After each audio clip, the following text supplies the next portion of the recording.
Good morning, good afternoon, and good evening, everyone, to the people that watch this speech. Allow me to introduce myself. My name is Obed Jafe Febryano Tumade, but you can simply call me Obed. It's nice to meet you, everyone. I'm currently a student, a college student from the Tour and Travel Business Management from the Faculty of Social Science and Law in Universitas Negeri, Jakarta. Well, today I'm going to talk about one of the things that is a risk in Indonesia, but is also an opportunity. Well, what's that?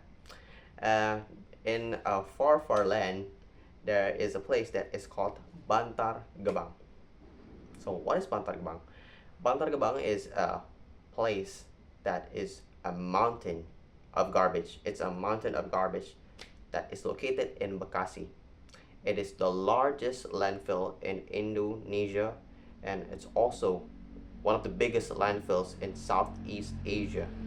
Spans at around 110 hectares, and as I said before, it is filled with garbage. It's a mountain of garbage. It's filled with waste, and it is filled with 7 tons of waste every year, every day.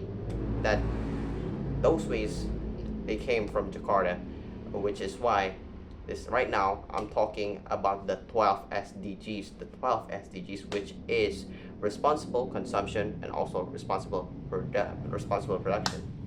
As you can see from the case of Bantargebang itself, that the people of Jakarta is very consumptive. They don't have a very sustainable behavior. They have an unsustainable behavior because we have a behavior where we would buy things that we don't need and then we use them, but after that we just throw it out. So as you can see, it's not very effective because we would just throw out things and it's not usable anymore. There's no point of recycling, reusing, and all that, which is why we are very consumptive, but the thing that we buy is very useless and it just creates waste. Those waste that we throw without thinking the consequences, eventually those waste it went somewhere, and that somewhere is Bantargebang. And as you can see, these waste that accumulates in Bantargebang turns into a mountain of garbage, and it is very toxic for the environment. Well, as you can see, those mountains of garbage is very toxic for the environment because the mountains of garbage creates a lot of toxic substances which leaks into the soils. It poisons the soils. It makes the soils, you can't grow crops anymore in the soils. It also poisons the water. It makes the water toxic because of how dirty it is. And also these mountains of garbage, they produce methane, which is a gas that is actually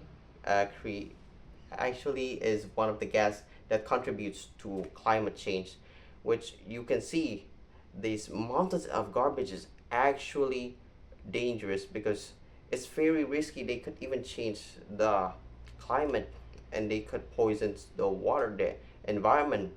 And it's bad for the people who lives around Bantargebang, the people who search for trash, the people who gathers trash for their living.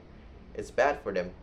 And as you can see, that is why we need to find a solution for this. So according to SDG 12, that is talking about responsible consumption and also responsible production.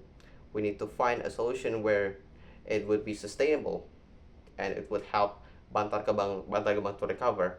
So one of the solutions that I think about is to first, we need to reduce the source of waste, especially like Jakarta. We need to promote like reusing, reducing, and recycling stuff, especially for the people around Jakarta. We need to make them realize that buying things and consuming things without thinking is bad. It's wasteful for the environment. And secondly, we need to promote promotes that sustainable daily habits like using tumbler and also using shopping bags, which is very useful because those small habits that you implement in your daily activities actually contributes to the environment. And third and last, the solution that I think of is to let the producers of these waste to learn that they are the one who needs to learn to manage their waste, manage their trash, because these industrial people, these uh, people who creates this waste, they don't think about about the consequences. They need to think about the consequences, and it's not all about the government, you know. It's also about the people. The people need to be conscious. The people need to learn that consuming things without thinking could create a mess like Bantargebang. That is why I think these solutions could create a better future and a sustainable future that is according to the SDG 12. Well, I think that's it for me. I hope these speech for me is useful for all of you, and I hope we learn that to create a sustainable environment, we need to all be conscious and think about the consequences of our actions, even to the thing that we consume and all of that. Thank you to all of you who listen from the start until the end. My name is Obed, and I am signing out. Peace.